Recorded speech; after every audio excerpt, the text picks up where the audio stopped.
各位喜欢兰花的朋友大家好，欢迎来到我的兰花频道。今天的这个影片，安格斯要跟大家分享我的这一株蝴蝶兰，叫做珠江 Sapphire， 中文应该叫蓝宝石吧。现在看到的这个影片片段呢，是它上一个开花周期几乎快开完花的时候，然后第一朵花已经开始出现就是凋谢的样子，我就先拍了一个短片，然后等一下呢，你会看到它上一个开花周期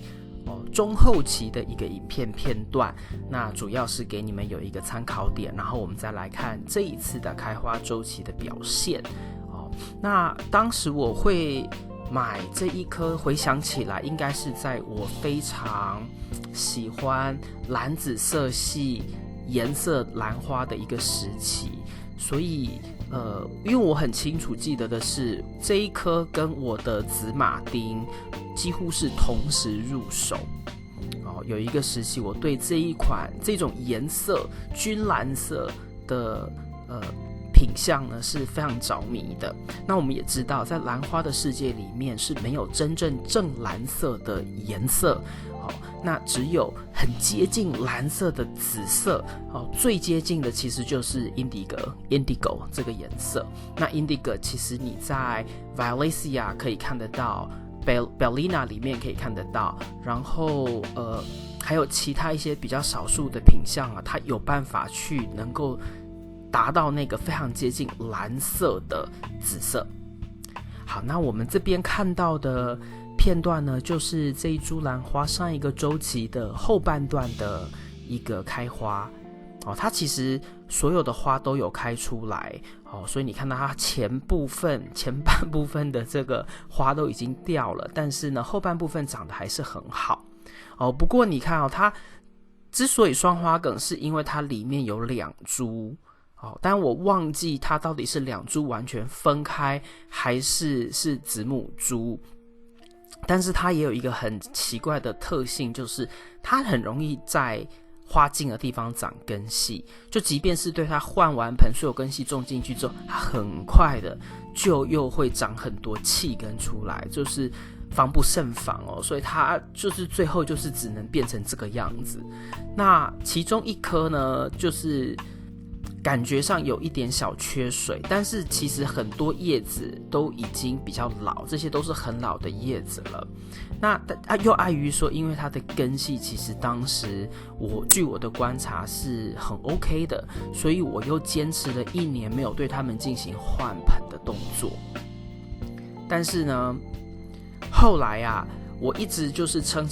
又撑了1年之后呢，我才决定对它们进行一个出盆的一个动作跟处理。否则的话，在当时这个开完花的时候呢，我还是觉得就是花梗剪掉，让它休息，然后再看看撑不撑得到1年，然后再看情况再说。那我们现在时间往前拉到本次的这个开花周期，这一次呢，其实它就只有来一个花梗而已，而且它的花梗你看到上面的朵数远不及于它上一次的第一个花梗的花量的一半。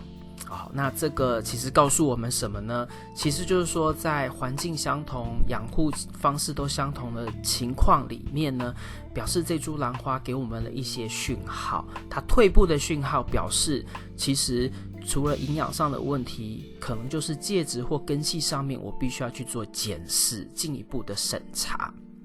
好，那这边呢，你有看到它是两株分开，但我老实说，我真的忘记我是不是有把它们做拆除的动作，还是它本来就是两株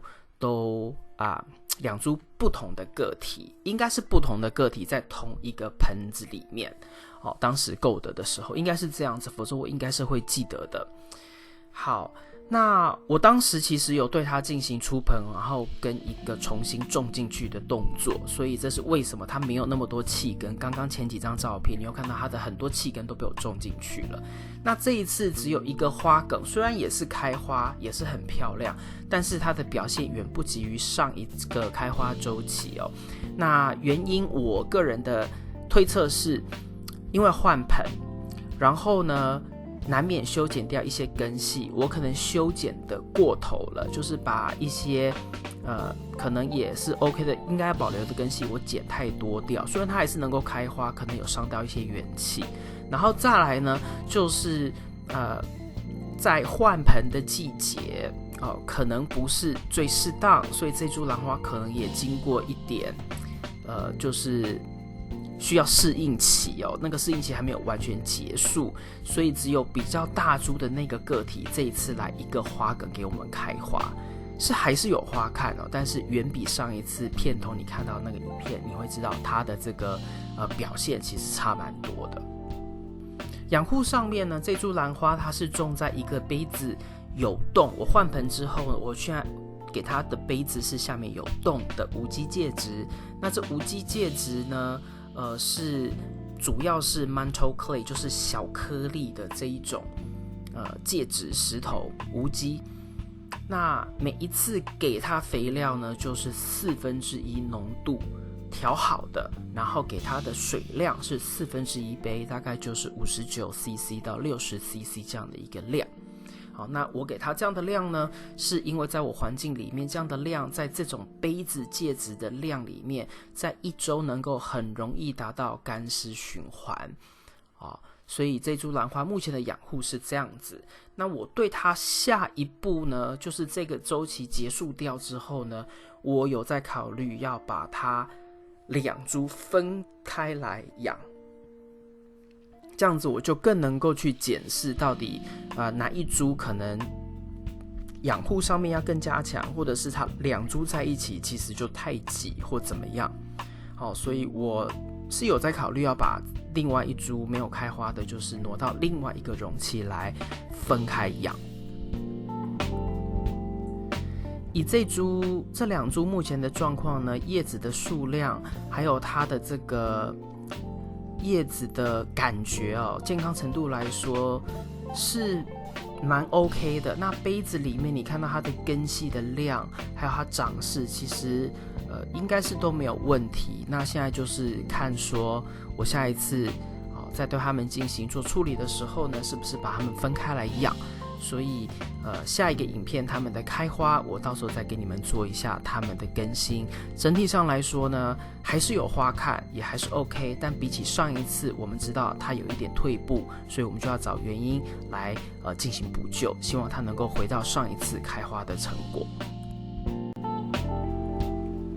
以上就是今天为您带来的影片。如果你喜欢这个影片，请帮我在影片的下面点个赞。如果你要继续与我一起学习怎么养兰，别忘记订阅我的频道并打开通知铃铛。谢谢您的观赏，我们下次再见。